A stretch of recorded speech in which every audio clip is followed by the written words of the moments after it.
So the legs, some of the biggest muscle groups in the body, the biggest calorie burners, and probably the biggest chance for you to get your fitness levels up, lose weight and tone up. So using these muscles, what do you think the best exercise is other than the standard squat?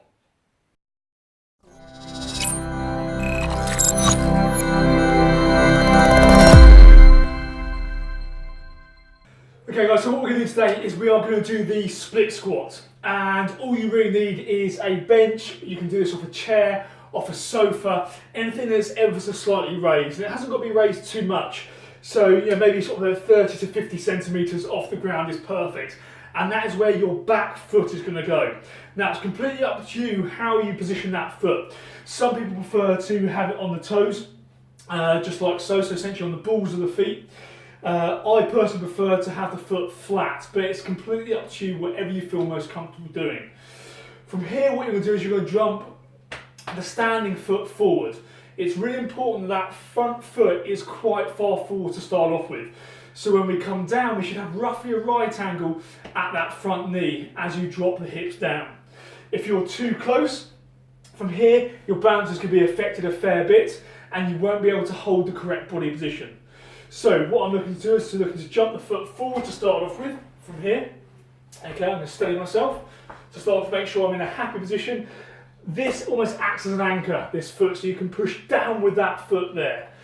From here, all I'm going to try and do now is bend the front leg, and imagine my hips are on rails, so they can only go up and down. There shouldn't be too much forward and back movement.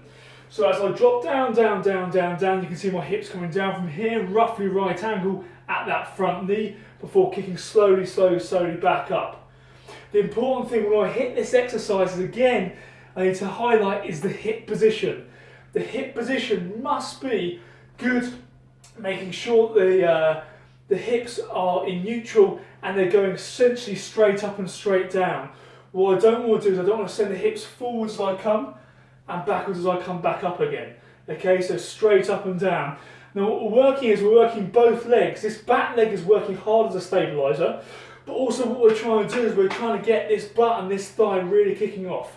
So if I switch legs from here and show you on this side, as we sink down, down, down, down, down, down, I'm loading the quads here massively.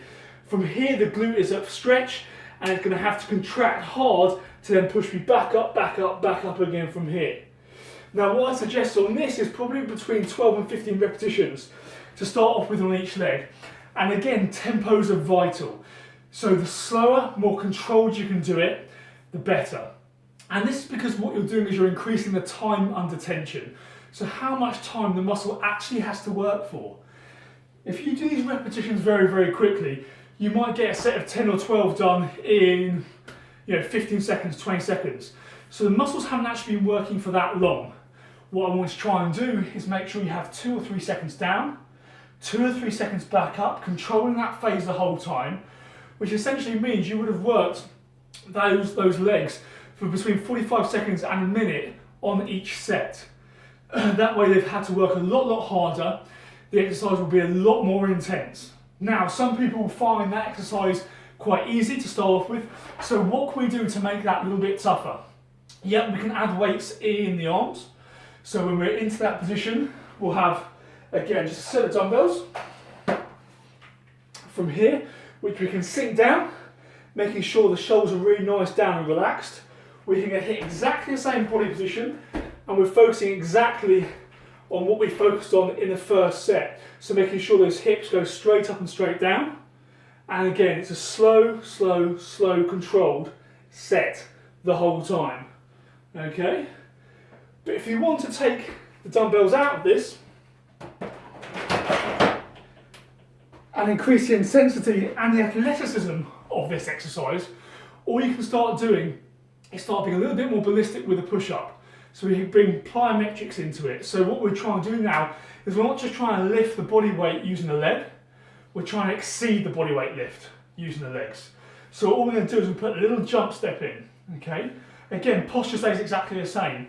The hips still need to stay on rails, so going straight up and straight down. Nothing changes apart from the end portion of the movement. And again, 10 to 15 repetitions will be fantastic. And this is what it's going to look like. So the setup is exactly the same. Again, you're going to plant that back foot, making sure you're using it as almost like an anchor, so you can put weight back through it. Okay, even weight distribution between front and back foot here. Then what we're going to try and do is we're going to sit down as normal. As we kick up, a bit more explosive. So we're controlling that downward phase the whole time, but we're trying to really extend and push and drive off. Now the jump hasn't got to be too high on this at all. It can be literally a couple of inches off the ground, but we're just pushing that little bit extra to get a little bit height and a little bit extra through the muscle. Now I'm often asked by an awful lot of clients, especially female clients, if I can do one exercise to shape my thighs and my butt, what is it? And I will always give them this exercise, even over squats, because I believe with this exercise, what you can do is you can get more bang for your buck. We can pretty much guarantee body position to make sure we're hitting the right muscle groups in the right manner.